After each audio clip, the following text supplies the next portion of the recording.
नमस्कार दोस्तों, 7 जनवरी साल 2014 को एक जहाज नीदरलैंड से पनामा के लिए उड़ान भरती है। इस जहाज में 2 लड़कियां बैठी है जो पनामा जाने के लिए बहुत ज़्यादा एक्साइटेड है, क्योंकि अभी हाल फिलहाल में ही इन दोनों ने अपना कॉलेज फिनिश किया है। इसीलिए यह 6 मंथ के लिए वेकेशन पर जा रही है। मैं आपको एक इंटरेस्टिंग बात बता दूं, इन्होंने इस ट्रिप के लिए बहुत दिनों से पैसा कलेक्ट कर रही थी। डरिए मत दोस्तों, हर वीडियो की तरह इस वीडियो में भी कोई प्लेन क्रैश या फिर यह प्लेन हाईजैक नहीं होने वाला है। इन्होंने सोचा था कि वे लोग वहां पर पहुंचते ही पूरे कंट्री को एक्सप्लोर करेंगे और वहां के लोकल स्कूल में रहकर बच्चों को पढ़ाकर वह लोकल स्पेनिश भाषा को सीखेंगे। एक्चुअली में ये लोग बोस्क्यूड को एक्सप्लोर करना चाहते थे, लेकिन 2 दिनों से पनामा के एक लोकल एरिया में एक फैमिली के घर पर रह रहे थे।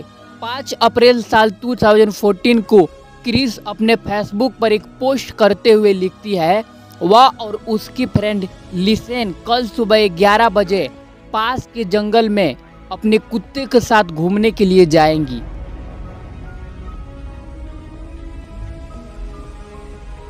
वे लोग एक टैक्सी बुक करते हैं और कुछ समय के बाद वह टैक्सी वाला उन्हें करीबन 1:40 पर पनामा के जंगल के करीब छोड़ देता है।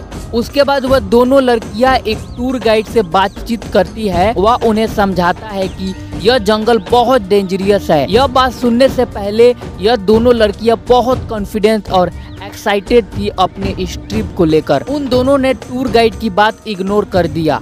फिर भी टूर गाइड उनके साथ हाइकिंग पर चलता है। वह उन्हें बताता है कि यहाँ पर बहुत इंटरनेशनल स्टूडेंट विजिट के लिए आते हैं और यह भी बताता है कि मोस्टली लोग इस जंगल में हाइकिंग के लिए नहीं जाते। उसके बाद वह वापस चला जाता है और इधर दूसरी तरफ यह दोनों लड़कियां क्रिस और उसकी फ्रेंड जिस होस्ट के घर पर रुकी थी, उनका कुत्ता शाम को वापस चला आता है, लेकिन दोनों लड़कियों का कोई अता पता नहीं था।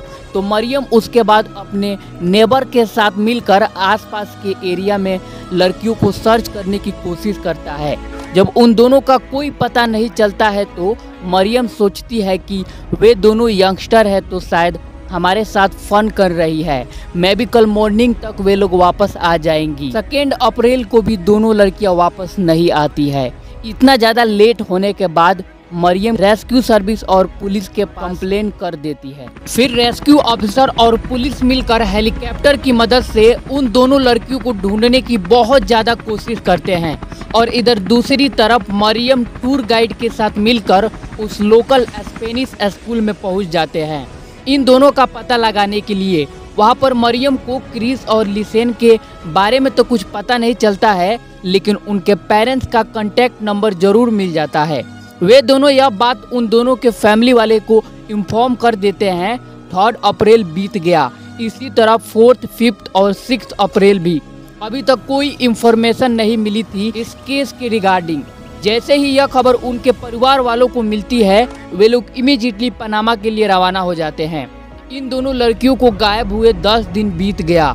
कुछ पता न चलने पर पुलिस और क्रिस लिसेन के फैमिली वालों ने जगह जगह पर मिसिंग हो जाने का पोस्टर लगाकर $30,000 का इनाम रखते हैं।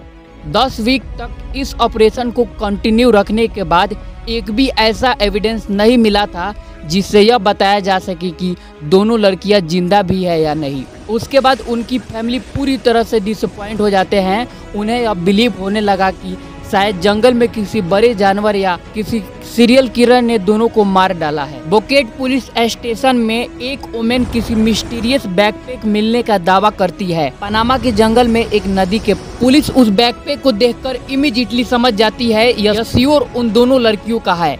जहां पर यह इंसिडेंट हुआ था वहां से 5 माइल की दूरी पर वह बैकपैक मिला था। सोचने वाली बात यह थी कि जहाँ पर यह बैकपैक उस वुमेन को मिला था, उस एरिया में लास्ट बहुत दिनों से काफी हैवी रेन हो रहा था। उसके बावजूद भी वह बैकपैक पूरी तरह से ड्राई था। इस बात को लेकर पुलिस भी हैरान हो जाती है। पुलिस को लगने लगता है कि शायद इन दोनों का किसी सीरियल किलर ने मारा होगा और इंसिडेंट वाले साइड से 5 माइल की दूरी पर वह बैकपैक कैसे मिला। उस बैकपैक में एक सन ग्लासेस, डिजिटल कैमरा और 2 सेलफोन, क्रिस का मेडिकल इंश्योरेंस कार्ड और लिसेन का पासपोर्ट था। जब पुलिस उन दोनों लड़कियों का फोन चेक करती है, उन्हें पता चलता है कि इमरजेंसी नंबर 911121 पर क्रिस के फोन से 17 और लिसेन के फोन से 45 अप्रोक्सीमेटली कॉल किए गए थे। जब डिजिटल कैमरा को चेक करते हैं, उन्हें 133 फोटोज मिलते हैं और कुछ वीडियो क्लिप भी।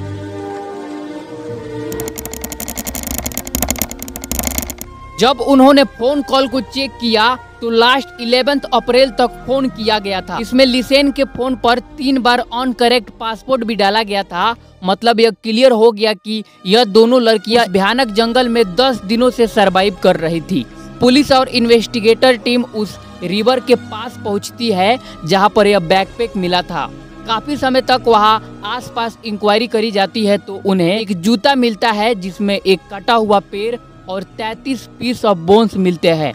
इन सब को लेकर डीएनए टेस्टिंग करी जाती है तो यह बात क्लियर हो गया कि जो पीस ऑफ बोन्स थे एंड कटा हुआ लेग था वह उन्हीं दोनों लड़कियों का था। लेकिन उस कैमरा में कुछ ऐसे तस्वीरें थी जिसको लेकर बहुत क्वेश्चन और थ्योरी सामने आने लगी। कहा गया कि क्रिस जो थी वह वाटरफॉल से पैर फिसलने की वजह से नीचे गिर गई, जिसके कारण वह कोमा में चली गई। इसीलिए लिसेन ने उसके हेड और सराउंडिंग जगह का पिक्चर क्लिक किया था। मगर हम मान भी लेते हैं यह बात सही है, आपको क्या लगता है इस बात में कोई सेंस है? बिकॉज लिसेन ने जो पिक्चर लिया था उसको देखकर ऐसा लग रहा था कि वह पिक्चर जल्दीबाजी में क्लिक किया गया हो। तब फिर लिसेन को किसने मारा? मुझे यह सब देखकर एक चीज लग रहा है, मैं भी उन दोनों को किसी सीरियल किलर ने मारा होगा। और यह सब पिक्चर आप जो देख रहे हो वह उन दोनों ने कोशिश किया था उस सीरियल किलर की तस्वीर लेने की, लेकिन ज्यादा अंधेरे की वजह से कुछ क्लियर नहीं कैप्चर हो पाया। और बाद में उसने देखा कि पुलिस जब इंक्वायरी करना बंद कर दिया है तो वह बैकपैक व नदी के किनारे रख आया, उन लोगों के साथ प्रेजेंट था। इसका प्रूफ लिसेन के फोन से मिलता है क्योंकि 3 बार इनकरेक्ट पासपोर्ट डाला गया था लिसेन के फोन पर। बाकी तो आज तक किसी को प्रूफ नहीं मिल पाया उन दोनों के मौत के पीछे का वास्तविक रीजन।